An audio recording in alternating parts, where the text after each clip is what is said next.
What's going on YouTube? This is Blaze Prime and today I'm bringing you a special episode, and this episode is my personal top 10 favorite Pokemon characters. Now, this list is all opinion based, so if you don't agree with my list, do keep in mind this is my personal top 10, so I would be glad if you respect it.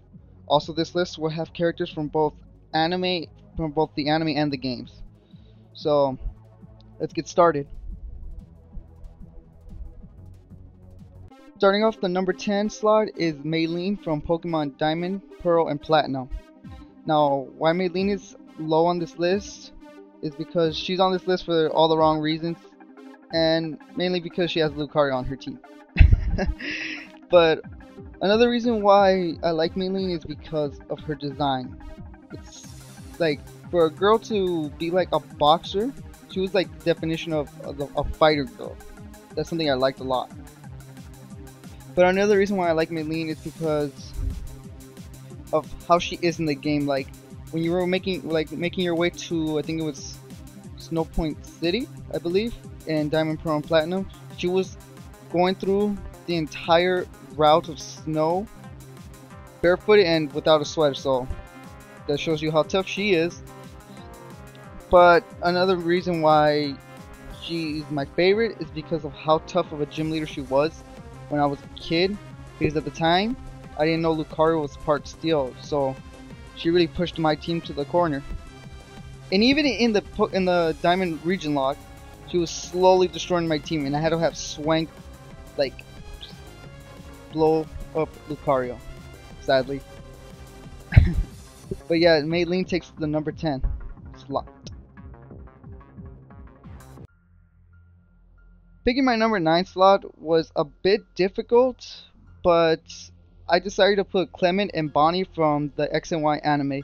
Now, when I was picking these two, I had a hard time deciding who was going to be number 9, because I couldn't pick Clement without Bonnie and Bonnie without Clement, because both of them are a duo and they really are more comedic, more funny than May and Max were, in my opinion.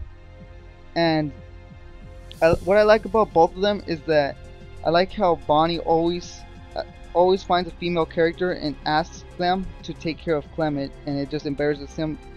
And in a way, I can relate to that because I have younger siblings, and they're sisters, obviously. So yeah, I like their sibling bond as well, and I found their sibling bond more better than May and Max were, because Max always just judged May, and Max kind of got annoying.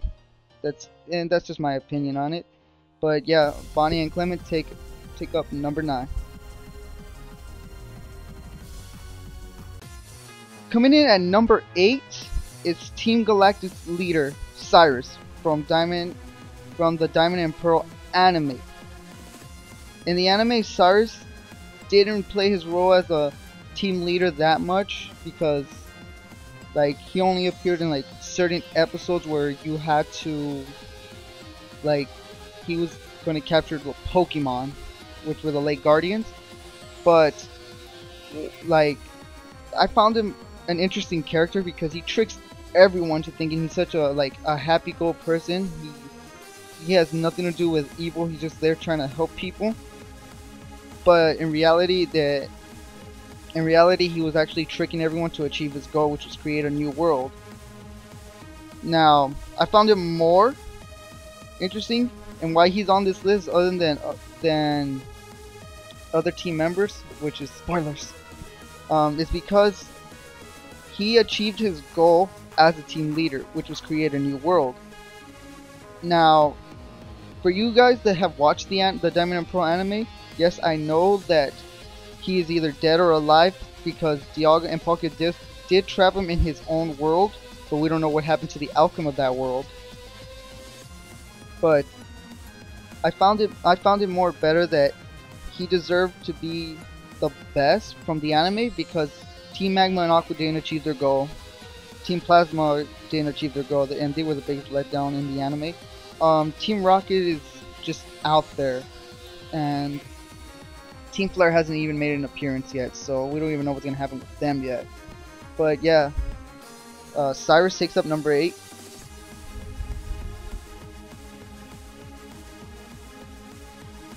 Taking the number 7 slot is the Battle Tower's Frontier Brain and the Tycoon and the Tower Tycoon himself, Palmer from Diamond, Pearl, and Platinum. Palmer being your rival's father was a twist that I didn't see coming at all, and it was made pretty well into the story for both Diamond, Pearl, and Platinum. I didn't not see that coming at all.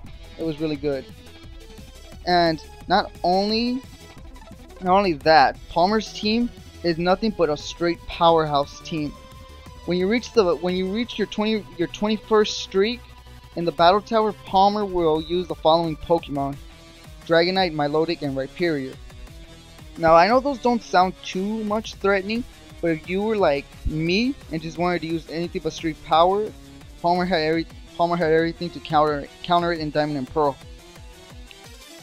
and in Platinum. But on your 49th streak, Palmer will consist of Heatran, Regigigas, and Cresselia. Now, I know that Regigigas isn't really the best Pokemon, but if you actually let it get its slow start off, like if it wasted out is what I meant to say, then you'll be in big trouble, because Regigigas is nothing but a straight threat of power. And as for Cresselia, it's already a bulky tank that's annoying to take down. But if you didn't bring a strong enough team to beat Palmer, then he would ruin your chances to earn that Frontier symbol that he has. So Palmer takes up number 7. Taking up the number 6 slot is the Aura Guardian himself, Riley, from Diamond, Pearl, and Platinum. Now, by saying Aura Guardian, I bet you can already tell who his main Pokemon is. And you guys guessed it, it's Lucario. Lucario, my bad. He has it on the brain. Riley is a strong trainer without a doubt, and when you help him in Iron Mountains, he rewards you with a Riolu egg. And every time I play Diamond, Pearl, and Platinum, I would always help Riley. That would be like my main priority throughout the game. Like, okay, need to go to Iron Islands, need to get that egg, need to hatch it, Lucario. Not only that, in Diamond and Pearl, I don't know about Platinum because I haven't played Platinum in a while, so have to revisit that soon. He will help you out in a multi-battle in the Battle Tower, and he consists of a lot of powerhouse Pokemon that there are too much to say, so I'm not even going to say them all right now. So yeah, Riley takes up number 6. Alright, now we're going up to now we're here at the top 5, and my number 5 is Steven Stone from Ruby, Sapphire, Emerald, Omega Ruby, and Alpha Sapphire. Steven has one of the best designs in the Pokemon series, and it only got better in the remakes. With that graceful toss he does in the game, Steven is just nothing but a powerhouse.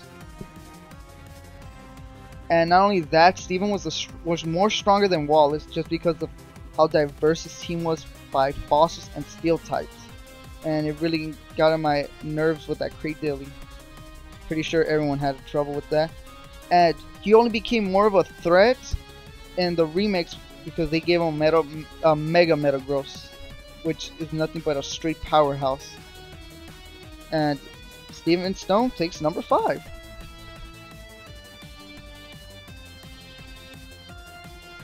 Number 4 needed to go to the Sinnoh champion herself, Cynthia, from Diamond, Pearl, and Platinum. Being the first female champion has earned the right to be called a champion. As a kid, Cynthia would always body my team and leave me really upset because of how strong her team was and how fast her Garchomp was. Cynthia is one of the strongest champions in my opinion. And not only that, she has Lucario on her team, so you know, like straight power, right?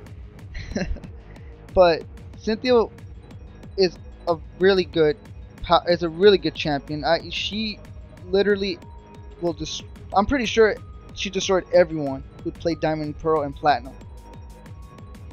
I mean, who hasn't lost to her? I know I've lost to her a lot as a kid.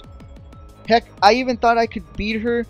I can beat her entire team in the Diamond region lock, but she ended up mirror coding my Loxes, which is Jolteon. Spoiler alert. But yeah, sadly, it had to end that way for dear old Jolteon. And Cynthia earns her number 4 spot. Taking up the number 3 slot is Bengala from Pokemon Black 2 and White 2. Bengala is Alder's grandson with a similar yet crazy design like Alder's, but it's like in a way that I don't see him as Alder, I see him as his own character and trying to be like Alder, but trying to be more badass, in my opinion about it. Not only that, he's a very strong opponent within Black 2 and White 2 games. Within the Black 2 and White 2 games, my bad. Bengala may only use 3 Pokemon, but those 3 Pokemon is all he needs, and the following Pokemon that he uses are Latios or Latias and Garchomp or Dragonite, depending on which game you are playing. But his ace will always be Volcarona. And if you succeed on beating him, he will reward you with a shiny Gible or Dratini, and they're both holding an XP share. So he just, after you beat him, and his team is level 82, so they're pretty fucking strong.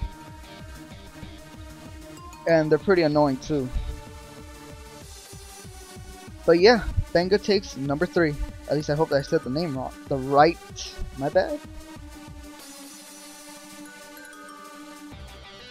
Taking up the number 2 slot. I don't. If you guys didn't see this coming, then I'm sorry. But number 2 is Korrina from X and Y.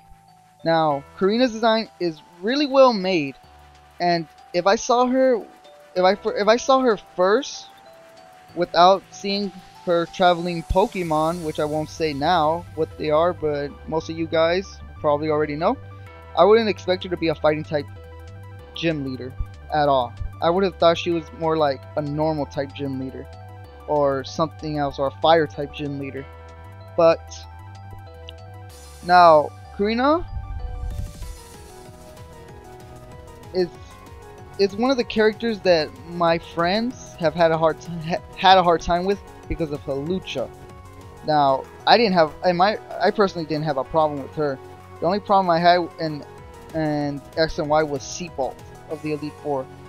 But Korrina was like easy to beat for me, but she did put up a good fight.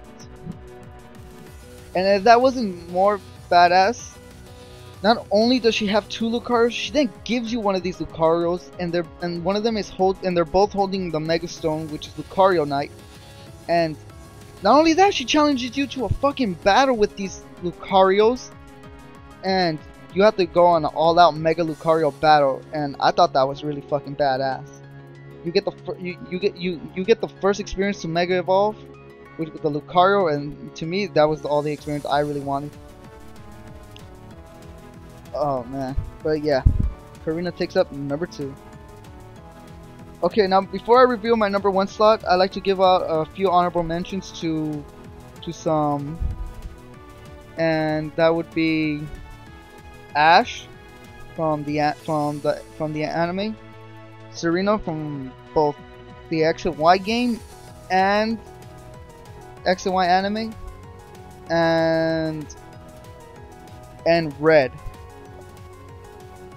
But yeah, now my number 1 surprisingly doesn't have a Lucario in their team, and that is Lore Keeper Zinnia from Omega Ruby and Alpha Sapphire.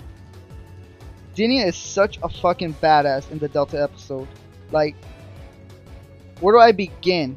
She has a mega fucking anklet. The thing takes up like all her fucking leg, like to her knee at least, and that just looks super fucking amazing. And I love her design overall. It's really fucking cool. I'm not gonna get into detail with the storyline for the Delta episode because you guys need to see that yourself. But here's a quick spoiler, she steals 7 fucking keystones from trainers in the Hoenn region. And not only that, she takes on Team Aqua and Team Magma. But it depends on which game you're playing, but still, she takes them on. And she takes their Mega Stones. And not only that, she has an overpowered fucking dragon team. In my opinion, that was really, it was a really good, strong fucking team. If they had items, I would have been fucked. And not only that, her ace Pokemon is a fucking Mega Salamence. That thing scared the shit out of me. And to top off the whole fucking thing, her battle theme. The battle theme is just so fucking amazing, and it has become one of my favorite battle themes in the Pokemon game series. It's like probably my #1 right now. But yeah, guys, Lure Keeper Zinnia takes my #1 spot in my top 10 favorite Pokemon characters. Well, guys, that's it for my top 10. Let me know in the comment section down below what is your top 10. And subscribe if you're already not subscribed. And make sure you bullet punch that like button. And if you guys want to see me do more of these, make sure you let me know in the comment section down below as well. But yeah, peace out, YouTube.